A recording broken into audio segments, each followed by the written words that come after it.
Bismillahirrahmanirrahim. Assalamualaikum warahmatullahi wabarakatuh. Alhamdulillah, syukur kita kepada Allah Subhanahu Wa Taala, kita bertemu lagi dalam segmen Manajemen Qalbu, pendidikan hati, dalam tajuk mendidik anak yang soleh. Dalam kehidupan kita hari ini, Allah Subhanahu Wa Taala menganugerahkan kita kepada kita zuriat-zuriat kita.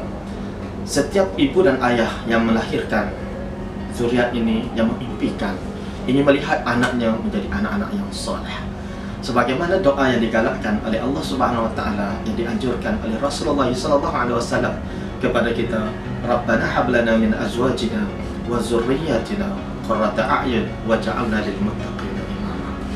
Di sini saya ingin kongsikan bersama-sama dengan tuan-tuan sekalian ada beberapa tip-tip untuk kita amalkan bersama supaya kita dapat melahirkan anak-anak adalah anak yang soleh. Yang pertama, bagaimana kita melahirkan anak-anak sebagai anak yang soleh itu ialah anak yang mentaati perintah Allah Subhanahu Wa Taala dan juga mentaati perintah Rasulullah sallallahu alaihi wasallam.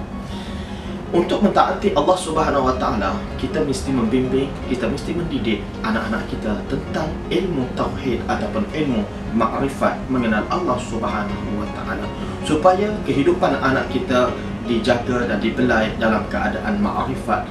Di mana sahaja mereka berada, mereka bertuhankan hanya kepada Allah Subhanahu Wa Taala.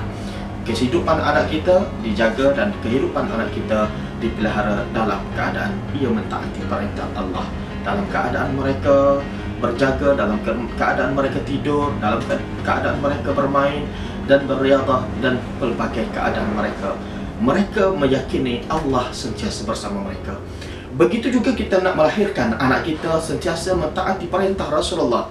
Anak-anak kita dididik dengan mahabbah, kecintaan mereka kepada sunnah Nabi sallallahu alaihi wasallam.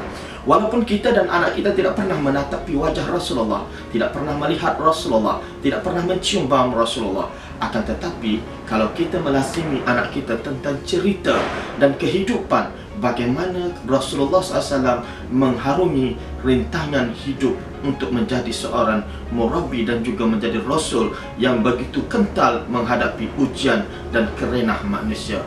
Dan kita mendidik anak kita dengan pelbagai sunnah-sunnah, dari segi makan minum, dari segi tidur mereka, dari segi percakapan mereka, dari segi gerak-geri mereka, dalam kehidupan mereka berlandaskan kepada sunnah Nabi sallallahu alaihi wasallam.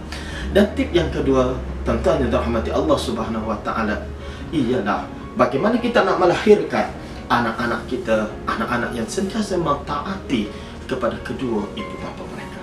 Kita ingat pada firman Allah Subhanahu Wa Taala, Allah Subhanahu Wa Taala sebut, ya ayyuhallazina amanu qu anfusakum wa ahlikum nara. Kita menjaga anak kita daripada bakaran api neraka.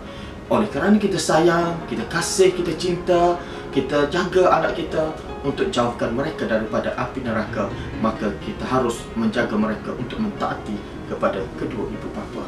Untuk mentaati ibu dan ayah mereka, maka kita lahirkan anak-anak yang bersopan santun dalam cakapan mereka, dalam kehidupan mereka, supaya mereka mentaati kita sebagai ibu dan ayah mereka. Tip yang ketiga ialah bagaimana kita nak melahirkan anak kita sebagai insan yang soleh, ialah kita sentiasa melazimkan anak kita dengan membaca ayat-ayat suci Al-Quran.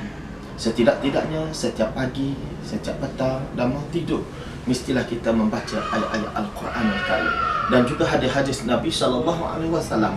Dan kita menggalakkan anak kita ke masjid.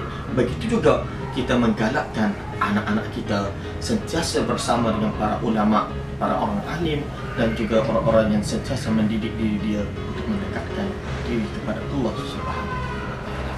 Alhamdulillah, dan sekian, kita akan jumpa lagi dalam segmen yang seterusnya. Terima kasih.